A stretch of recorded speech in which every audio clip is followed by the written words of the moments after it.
Let's talk about responsible AI governance. As soon as a company puts a generative AI feature in front of real customers, a new question shows up. Who is accountable when the model gets something wrong? Governance is the answer to that question.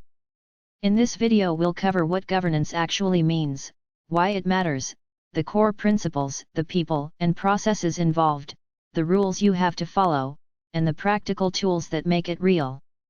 By the end you'll understand how serious teams ship AI without getting burned. First, a clear definition.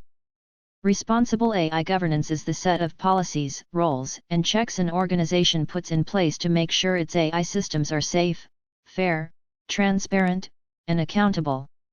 Think of it like the rules of the road for AI. The model is the car, the data scientists are the drivers, and governance is the traffic laws, the driving test, and the inspections that keep everyone safe. Without it, you have powerful machines moving fast with nobody watching the road. Why does this matter so much right now? Because generative AI makes decisions that affect real people. It screens job applications, approves loans, flags medical issues, and answers customer questions. If the model is biased, it can quietly discriminate against thousands of people. If it hallucinates, it can give dangerous advice. And if no one can explain why it made a choice, you can't fix it or defend it. Governance turns these vague worries into concrete controls you can actually manage. Let's go through the core principles, because almost every framework agrees on these. Fairness means the system treats different groups equally and doesn't amplify bias. Transparency means you can explain, in plain terms, how and why the system reached a decision. Accountability means a specific human or team owns the outcome. Privacy means personal data is protected and used only for what people agreed to. And safety and reliability mean the system behaves predictably and fails gracefully instead of causing harm. Now, who actually does this work? Governance is a team sport. Data scientists and engineers build and test the models. A risk or compliance team checks them against company policy and the law. Legal handles regulation and liability. And increasingly there's an AI governance lead or committee that sits above all of them, reviewing high-risk projects before they launch. The key idea is separation of duties. The people building the system should not be the only ones deciding it's safe to ship. A central concept here is risk tiering. Not every AI use case carries the same danger. A chatbot that suggests recipes is low risk. A model that decides who gets a mortgage is high risk. Good governance sorts every project into a tier, and the higher the risk, the more review, testing, and human oversight it requires. This is smart because it focuses your limited time and attention where mistakes would hurt the most, instead of treating a recipe bot and a loan engine the same way. Let's talk about the rules you actually have to follow. The European Union's AI Act is the big one.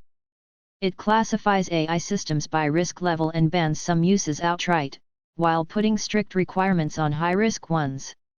In the United States, the NIST AI Risk Management Framework gives organizations a voluntary but widely adopted playbook. And standards like ISO 42001 help companies build a certified governance system. Even if none apply to you yet, they're quickly becoming the baseline everyone is measured against. So what does governance look like in daily practice? It usually starts with a model inventory, a simple registry of every AI system you run, what data it uses, and who owns it. You can't govern what you can't see. Next come model cards and data sheets, short documents that describe a model's purpose, training data, limits, and known risks. Then come impact assessments for risky projects, and approval gates where someone signs off before a model reaches production. Once a model is live, governance doesn't stop. You need continuous monitoring. Models drift over time as the real world changes, so you watch for drops in accuracy, for bias creeping into outputs, and for unexpected behavior. You set up audit logs so every important decision can be traced back later. And you build a feedback and incident process, a clear path for users to report problems and for your team to investigate and respond quickly. Governance is a living loop, not a one-time checkbox. The good news is you don't have to build all of this by hand. Tooling is catching up fast. Cloud platforms offer governance suites like Microsoft Purview, Azure AI Content Safety, Amazon SageMaker Model Cards, and Google's Vertex AI Model Governance.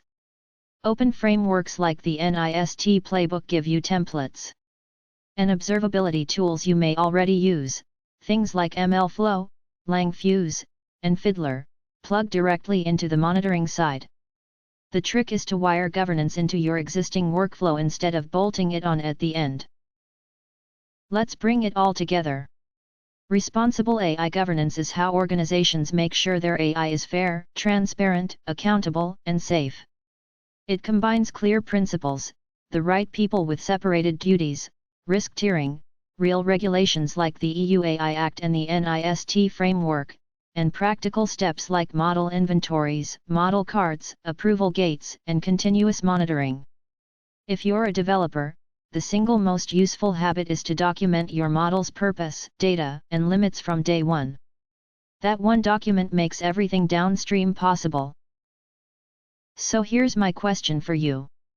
Does your team treat AI governance as a real practice, or is it still an afterthought you hope to deal with later?